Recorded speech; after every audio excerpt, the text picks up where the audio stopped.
Sir क्या नाम है आपका? मेरा नाम नदीम इकबाल है। सर जिस तरीके से ऐलानिया अंदाज में नींव रख दी गई है 6 दिसंबर को पश्चिम बंगाल में, और अब कुरान ख्वानी की बात कही गई है। देखिए, मस्जिद की नींव रखना तो सही है, लेकिन हम विदेशी आक्रमणकारी के नाम पर किसी मस्जिद का नाम नहीं रख सकते। क्या हिंदुस्तान के मुस्लिम देशभक्तों के नाम खत्म हो गए हैं? अरे हम अब्दुल कलाम साहब के नाम पे भी रख सकते हैं। यहाँ पर बरेली पे सुन्नी आला हजरत का सबसे बड़ा मरकज है, आला हजरत के नाम पे भी रख सकते हैं। और खुलेआम जो बिरयानी बांटने, और वो क्या हुमायूं कबीर साहब इस देश को पाकिस्तान बनाना चाहते हैं। बड़ा सवाल उठाया, किसी विदेशी आक्रांता के नाम पर आखिर कैसे नाम रखा जा सकता है? बड़ी बात कही है इन्होंने, किसी हिंदुस्तानी क्रांतिकारी के नाम पर, किसी शहीद के नाम पर क्यों नहीं? जैसा कि आप लोग आज यहाँ हमारे समक्ष हमारे मज़हब को, हमारे धर्म को लेकर के हमारे साथ समीक्षा करने यहाँ उपस्थित हुए हैं, तो मैं ये कहना चाहूँगा कि धर्म की राजनीति करना औचित स्वाभाविक रूप से उचित नहीं है। चूँकि जब हमारा देश स्वतंत्र हुआ था तो सभी धर्मों के लोग उसमें शामिल थे, हिंदू, मुस्लिम, सिख, ईसाई। और आज भी मैं नईम खान ये चाहता हूँ कि हम सब मज़हब, हम सब धर्म के लोग, और मेरा शासन प्रशासन से ये गुजारिश है कि आप सब लोग एक दूसरे को एक समूह बना करके, जो कि हमारे यहाँ हिंदू, मुस्लिम, सिख, ईसाई ने हमेशा हर काम में बढ़ चढ़ के योगदान दिया है, और समस्त त्योहारों पर हम लोगों ने एकत्रता निभाई है, वही आज हम लोगों के बीच बनी रहे। और जो कि हमें सरकार ने बाबरी मस्जिद के लिए ज़मीन दी थी, बस मेरा शासन से ये अनुरोध है, माननीय मुख्यमंत्री जी से ये अनुरोध है कि वो उस पर अपने कार्य को थोड़ा जो धीमी गति से है, जो उन्होंने जगह दी थी। बड़ी बात कही है, हिंदू मुस्लिम भाईचारे की मिसाल पेश की जाती है देश में, लेकिन अब ऐलान किया गया है वहां पर, और नींव भी रख दी गई है पश्चिम बंगाल में बाबरी मस्जिद की। एक बार फिर से ऐलान किया गया है कुरान ख्वानी का 1 लाख लोगों के साथ। मेरा नाम शारिक अब्बासी है। लगातार ऐलान तो होते हैं। मैं ये मानता हूँ, अपनी मेरी पर्सनल सोच ये है, जो काम 1 लाख लोग नहीं कर सकते वो इंसान अपने आप अकेले भी कर सकता है। तो जो जिस तरीके से ममता बनर्जी जो लगातार जो दंगा भड़काने का जो काम कर रही हैं, ये उनकी दुकानें बंद होने का काम कर रही थी। भारतीय जनता पार्टी के केंद्र सरकार की ओर से जिस तरीके से अभी बंगाल के अंदर बहुत बड़ी जो जीत हुई है, तो ये जो ममता बनर्जी है ना, वो ये चाह रही हैं किसी भी सूरत से जो है दंगा क्यों नहीं हो रहा है। एक अभी आपने विधायक का नाम लिया, वो तो आए दिन लगातार वो जो है मुसलमानों को जो है भड़काने का काम करता है। तो मैं तो ये चाहता हूँ आपके चैनल के माध्यम से, इस व्यक्ति को जो है जेल में जाना चाहिए, और इस विधायक की जो है इसकी रद्द होना चाहिए। एक चीज़ और मैं आपसे कहना चाहता हूँ, अभी जैसे अयोध्या के अंदर मंदिर बना गया, तो हमारी सरकार ने न्यायालय के फैसले के आधार पर हमें जो है मज़ार उसके मस्जिद के लिए भी जगह दी गई। जब जगह दी, हम बड़े मुसलमान जो हैं, हम बड़े बदनसीब हैं लोग, जो जगह देने के बावजूद भी हम मस्जिद को तामीर नहीं करा पाए। ये बड़ी शर्म की बात है।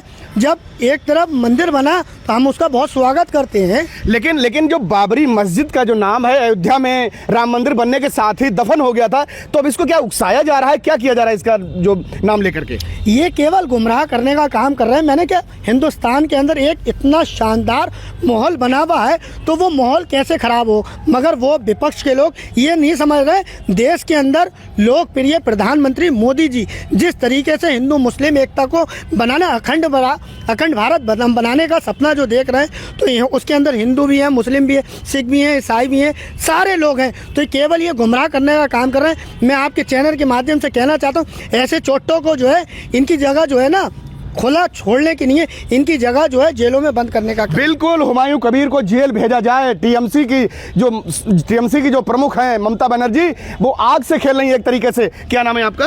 मेरा नाम आयशा है। आयशा, क्या मानती हो कि एक बार फिर से बाबरी का नाम लेकर के पश्चिम बंगाल में मस्जिद की एक नींव रख दी गई है? वो ये ममता बनर्जी जो हैं, जो क्या कहें, इसलिए ये कर रही हैं कि आग में जैसे घी डालने का काम होता है, वो ये कर रही हैं ताकि जो लोगों के दिलों में था, जो सुप्रीम कोर्ट से फैसला आया था कि यहाँ पे मंदिर बनेगा, उसके सबूत भी मिले थे, तो ये सारे मुसलमानों को फिर से उकसाया जाए और ये वोट बैंक का जो है ये हमें मिले, वहाँ की जो है फिर से हम जीत जाएं। बिल्कुल बड़ी बात कही है, मुसलमानों को उकसाने का काम किया जा रहा है यहाँ पर। क्या आप मानते हैं कि जो जिस तरीके से पश्चिम बंगाल में एक बार फिर से बाबर का नाम यानी कि बाबरी नाम मस्जिद दे करके जीवित किया जा रहा है उस नाम के लिए? देखिए, ऐसा है, जो चीज़ हमारी पुश्तों में चली आई है, बाबरी मस्जिद एक ही है और एक ही रहेगी।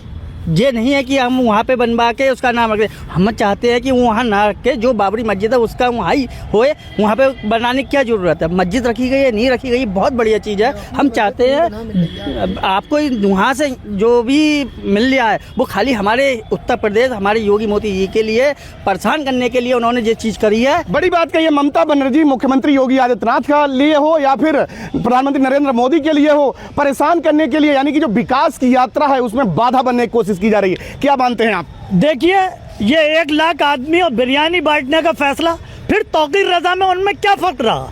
यही ऐवान तौकीर और इबादत से, पूजा से हमारा घर चल सकता है, लेकिन हमारा देश, प्रदेश और शहर संविधान से चलेगा। हम विदेशी आक्रमणकारी का नाम हम मुस्लिम लोग कभी बर्दाश्त नहीं करेंगे। हम क्या हिंदुस्तान के अंदर फिर कहना चाहूँगा, हमारे मुस्लिम भी देशभक्त हुए, उनके नाम पर उस मस्जिद का नाम क्यों नहीं रखा जा रहा? क्यों नहीं रखा जा रहा है? भाई, बाबरी मस्जिद तो एक है, बहुत शानदार बात कही भाई ने। तो ये क्या है, पत्रकार साथी मेरे भाई, मैं आपसे भी सवाल करना चाहता हूँ। जब एक बाबरी मस्जिद का मामला ख़त्म हो गया, वो दब गया, तो हिंदुस्तान के अंदर क्यों मुसलमानों को बलगलाने का काम कर रहे हैं? मगर मुसलमान जो है अब जो है बगलगाने का काम नहीं, गुमराह होने का काम नहीं करेगा। मुसलमान पढ़ा लिखा हो चुका है और पढ़ा लिखा होने के कारण ही है बंगाल के अंदर भारतीय जनता पार्टी की एक बहुत बड़ी जीत जो अभी देखने को मिली। और केवल उसकी जीत की समय जो जितना महत्वपूर्ण हम जो दिए जाते हैं वो देश के लोकप्रिय प्रधानमंत्री मोदी जी को, ये केवल कोशिश ये कर रहे हैं जो मुख्यमंत्री उत्तर प्रदेश के हैं, तो इनका पूरी दुनिया में डंका क्यों बज रहा है? क्यों उनका इसलिए हिंदुस्तान के अंदर डंका बज रहा है, वो हिंदू मुस्लिम व्यक्ति नहीं करता है। अगर गुंडों के ऊपर अगर कार्रवाई होती है तो वो बहुत अच्छी तरीके से हमारी बहन बेटियों के साथ जो गलत करता है उसके साथ भी इनकाउंटर कराने का काम करते हैं। बरेली के प्रशासन का भी बहुत बहुत धन्यवाद। तो ये है बरेली की वो आवाम जिसका साफ तौर पर कहना है कि पश्चिम बंगाल में टीएमसी की जो प्रमुख है ममता बनर्जी, वो इस वक्त आज से खेल रही हैं। अगर मस्जिद ही बनानी है तो किसी भी हिंदुस्तान के वीर सपूत के नाम, वीर क्रांतिकारी के नाम पर आखिर क्यों रखा जाए? और जो हिंदुस्तान का मुसलमान है वो किसी विदेशी आक्रांता के नाम पर इस मस्जिद को बिल्कुल बर्दाश्त नहीं करेगा। मैं रामविलास सक्सेना, न्यूज़ 18 बरेली।